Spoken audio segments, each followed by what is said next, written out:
네, 안녕하세요. 아는 내과 TV의 내과 전문의 유두현이라고 합니다. 자, 이제 혈압 파트에서 드디어 네 번째 이야기에 대해서 말씀드리려고 합니다. 그래서 네 번째 파트는 오늘부터 혈압약 먹나요? 라는 주제인데요. 지금까지는 혈압을 어떻게 해야 정확하게 측정하고 한 번의 혈압이 아닌 가정혈압이라든지 아니면 진료실에서 다시 와서 적어도 두 번 이상 측정한 혈압을 가지고 고혈압을 진단한다고까지 말씀드린 바 있어요. 그러면 이제 정확하게 고혈압을 진단을 내렸고 약을 먹어야 되는 기준인지 아닌지에 따라서 환자분께 약을 드릴지 말지 결정하는 그런 시간을 가져보도록 할게요. 우리가 골다공증이나 여러 이상 지질혈증 뒤에서 만성질환 파트를 다루겠지만 이 골다공증 같은 경우에서는 진료 기준과 약물 치료 시작 기준, 그다음 치료 목표 이런 것들이 모두 T스코어 마이너스 2점으로 일치해요. 하지만 고혈압 같은 경우에서는 진단 기준은 우리 일단은 140에 90이라고 확실하게 알고 있어요.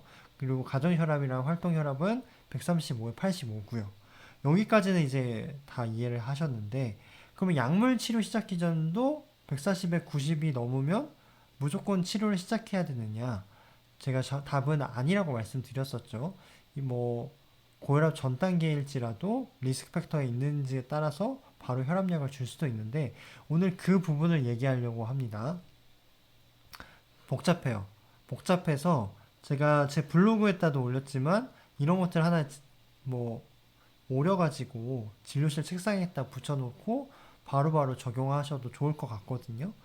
그래서 일단은 여기 리스크 팩터에 따라서 우리나라 그 대한고혈압학회에서는 리스크 팩터가 0개일 경우에서는 이 혈압 수치가 고혈압 전 단계일 경우는 단순히 그냥 생활 요법만 하고 만약에 140에 90이 이상이 됐어도 위험인자가 전혀 없어요. 그 위험인자라고 하는 거는 어떤 걸 가리키냐라고 본다면 이 심혈관 위험인자예요. 그래서 나이도 보고 우리 가족력 부모님 중에 55세 이전이나 65세 이전에 심뇌혈관 질환에 대한 가족력이 있다거나 담배를 피운다거나 비만이 있다거나 이상 지질혈증이 있다거나 당뇨병이 있다거나 당뇨병 전 단계에 있다거나 이런 것들이 하나라도 있으면 그때부터는 위험인자에 들어가게 되고 한 개에서 두 개는 바로 이 칸을 타게 돼요. 이 칸, 요 칸.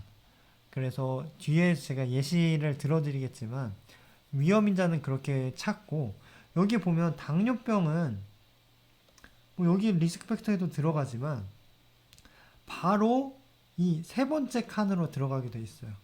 그래서 여기 위험인자가 두 개일 때는 여기 주황색 박스였잖아요. 근데 여기 보시면 이 파트도 나중에 꼭 한번 주의 깊게 읽어보시는 게 중요하거든요. 왜냐면 저는 이 파트를 최근에 들어서야 보이기 시작했어요. 항상 요것만 집중하다가요. 근데 이것도 집중해 줄 필요가 있어요.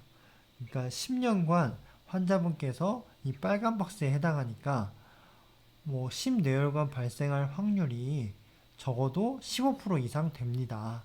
그러니까 치료를 적극적으로 받으십시오. 라고 말씀드릴 수 있는 그런 하나의 자료가 되지 않을까 해서 이것도 주목해 볼 필요가 있어요. 하지만 빨강색인 거와 주황색인 거의 차이는 없어요. 치료는 똑같다는 거죠. 그래, 단지 어디만 달라지냐 라고 보면 여기 요 부분만 달라지거든요. 요 부분.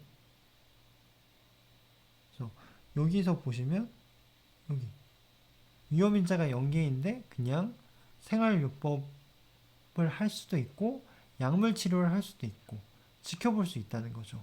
그 다음에 요 파트 또 여기 파트 여기서도 위험인자가 3개 이상이다거나 무증상 장기 손상이 있을 때는 그때서는 생활요법 또는 약물 치료를 시도해 볼 수 있다라는 거고 또 여기서 마찬가지로 약물 치료를 시도해도 되고 안 해도 되고 라는 그런 뜻이에요.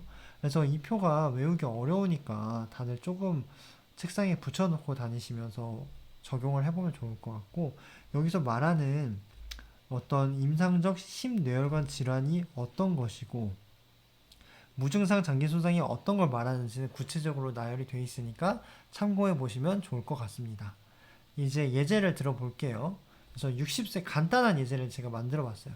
60세 여자고 기저질환이 전혀 없고 가족력, 흡연력도 뭐 하나도 없다고 하는 그런 환자분이에요. 근데 혈압이 진료실 혈압 기준으로 두 번 다 방문했을 때 모두 140에 90 체크돼서 이 환자는 실제 고혈압이에요. 그러면 이 환자는 약을 써야 될까요? 안 써야 될까요? 한번 살펴볼게요. 보면 심뇌혈관 질환의 위험인자가 뭐가 있나 봤더니 여기 55세 이상이라는 나이에 해당이 돼서 일단 다른 건 다 없기 때문에 하나 1점을 획득했어요. 1점. 그 다음 무증상 장기 손상이나 이런 거에 해당하는 목록이 있는지 봤더니 하나도 없어요. 그럼 여기 빵점이고 그 다음 10년간 그래서 어떻게 되냐 여기 보면 여기 무슨 색깔인지 찾아볼게요. 리스크 팩터가 하나이면서 이 환자의 혈압이 140에 90이기 때문에 여기 보시면 이 주황색 박스에 해당하거든요. 주황색 박스.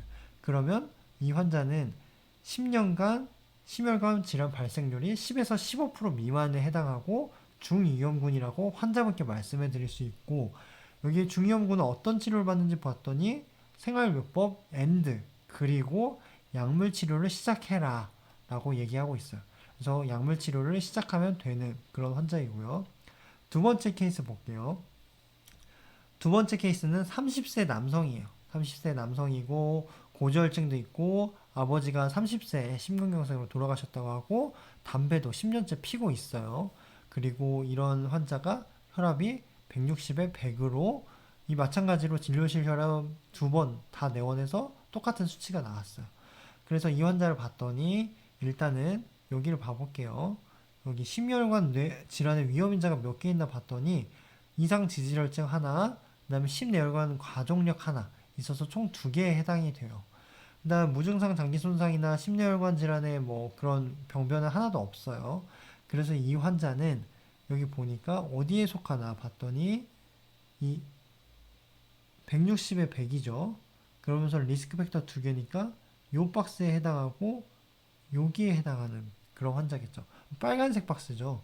그러면 이 환자는 15% 이상의 확률로 곧 10년간 심뇌혈관 질환의 발생률이 발생할 것이다.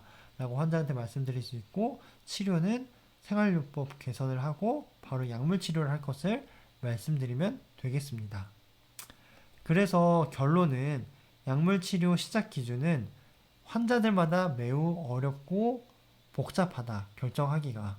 그래서 여러분들이 앞서 말씀드린 뭐 이게 제일 중요하겠죠. 그래서 이런 것들을 다 히스토리 테이킹으로 해결할 수 있지만 결국에는 이런 뭐 공복 혈당 장애가 없는지 이런 것들을 다 체크해 봐야겠죠. 리피드 프로파일을 재봐야 되겠고 뭐 여기 뭐 알부민류나 그런 타겟올간 데미지가 없는지 뭐 이런 것들도 확인을 해서 그런 것들을 종합해 봤을 때 이 환자에게 혈압약을 쓰는 게 맞는지 안 맞는지 그런 것들을 고려해 보는 게 좋겠습니다. 오늘 강의는 여기까지 마치도록 하겠습니다. 감사합니다.